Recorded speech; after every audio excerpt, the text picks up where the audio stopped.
money politik, wah pastilah yang namanya rakyat akan menentukan pilihannya sendiri. Tidak ada tekanan-tekanan dari manapun. Nah ini yang menjadikan luar biasa ya, dibanding yang pilihan-pilihan tadi ada sponsorship. Nah, ini yang membarat sesuatu tidak baik sebetulnya.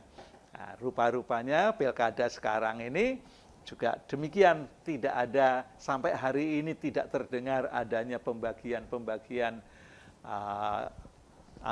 seperti ya sembako atau apa gitu, tidak begitu terdengar baik di Jakarta maupun di daerah-daerah.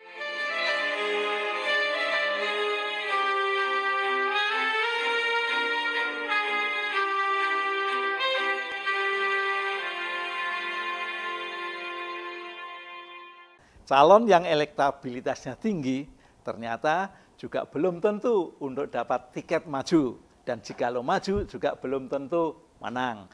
Begitu pula dengan partai-partai koalisi yang gemuk, yang ada 8 dan mungkin akan ditambah plusnya itu. Mungkin jadi 10 atau 11 partai berkoalisi. Itu pun jagonya juga belum tentu bisa menang. Mengapa? Karena masyarakatlah yang memberikan penilaian.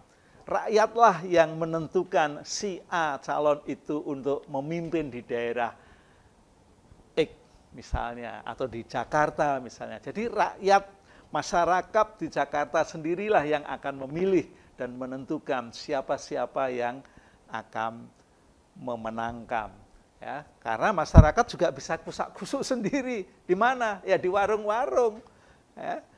Kalau apalagi kalau nggak ada model bantuan-bantuan sosial, tidak ada money politik, wah pastilah yang namanya rakyat akan menentukan pilihannya sendiri. Tidak ada tekanan-tekanan dari manapun. Nah ini yang menjadikan luar biasa ya, dibanding yang pilihan-pilihan tadi ada sponsorship. Nah, ini yang membarat sesuatu tidak baik sebetulnya. Nah, rupa-rupanya pilkada sekarang ini juga demikian, tidak ada sampai hari ini tidak terdengar adanya pembagian seperti ya sembako atau apa gitu, tidak begitu terdengar baik di Jakarta maupun di daerah-daerah yang lain. Begitulah masyarakat akan memberikan penilaian secara khusus dan menentukan pilihannya yang ada di kota. Dan faktanya pernah terjadi kan yang melawan kotak kosong, ya, itu pun toh kalah. Itu artinya rakyat sebetulnya kan tidak senang dengan calon yang diusung oleh partai yang begitu banyak. Ya, ini pernah, apalagi kalau kita melihat pilkades itu, wah lebih sering lagi kita lihat perseteruan antara calon dengan kotak kosong. Nah, kalau di pemilu kada ini yang serentak ini, ya kasus-kasus pernah terjadi ya, dan itu tadi kan sudah saya singgung bahwa itu bisa mencalonkan ulang. Ya. Tapi akan lebih baik mestinya aturannya yang dirubah. Kalau sudah mencalonkan kalah sama kotak kosong ya jangan maju lagi. Gitu. Cari yang lain supaya yang kotak kosong ini juga bisa diisi. Nah, kotak kosong kan benda mati, nggak ada nyawanya, nggak mungkin bisa mimpin.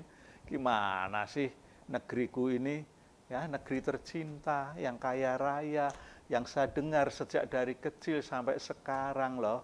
Tapi rakyatnya juga belum makmur-makmur. Ya, memang Pancasila ada pernyataan yang adil dan makmur. Itu. Ya, kapan itu terjadi? Semoga Indonesia Emas di tahun 2045 itu boleh terjadi, rakyat kita makmur semua. Ya, pendapatan juga semakin banyak, pekerjaan semakin banyak. Ya, tidak lagi banyak orang-orang menganggur, tidak lagi banyak orang-orang yang rentan ekonomi, sehingga orang yang rentan ekonomi inilah yang paling mudah digosok, digesek, dipengaruhi untuk kepentingan pemilu. Oke, Sampai ketemu pada bagian yang lain.